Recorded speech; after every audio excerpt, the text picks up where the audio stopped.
Hello বন্ধুরা, দেখো অনেক দিন পর তোমাদের কাছে একটা ছোট্ট ব্লগ নিয়ে চলে এলাম। দেখো ফুলের গাছটাতে কত ফুল হয়েছে। আমাদের এরকম অনেকগুলো গাছ ছিল। তোমাদের দাদাভাই খামার পরিষ্কার করার জন্য সব গাছগুলোকে কেটে ফেলেছে। একটাই মাত্র ফুলের গাছ আছে পুজো করার জন্য, ওটাকেই রেখেছে।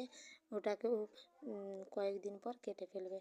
খামারটাতে অনেক গাছ জমা হয়ে গেছিলো বলে বোঝাই যায়নি খামারটা এতটা বড় ছিল। গাছগুলো কেটে দেওয়ার পর খুব সুন্দরভাবে পরিষ্কার হয়ে গেছে আর বড়ও হয়ে গেছে। তাই জন্য বলছি তোমাদের একটু দেখিয়ে দিই। আর বাবার বাড়ি আসার পর থেকেই আমার শরীরটা খুব খারাপ ছিল, অ্যাসিডিটিয়ে ভুগছি। সকাল সকাল একটু ব্রাশ করে নিলাম। এই বাচ্চাগুলোও পড়তে চলে এসছে, ওদেরকে পড়াবো। আর অনেকগুলো আসেনি, কারণ এখনও কেউ মামা বাড়ি, কেউ পিসি বাড়ি গেছে, এখনও বাড়ি আসেনি। তাই আমি চায়ের জন্য যে জল চাপিয়ে দিয়েছিলাম, চা করে নিলাম। দুধ চা করিনি, কারণ আমার প্রচুর অ্যাসিডের ধাত, ওই জন্য দুধ চা আর ভালো লাগে না খেতে, খেলেই অ্যাসিড হয়ে যায়। একটু চা করে নিলাম, চা খেয়ে দিয়ে পড়াতে বসবো। টাটা বন্ধুরা।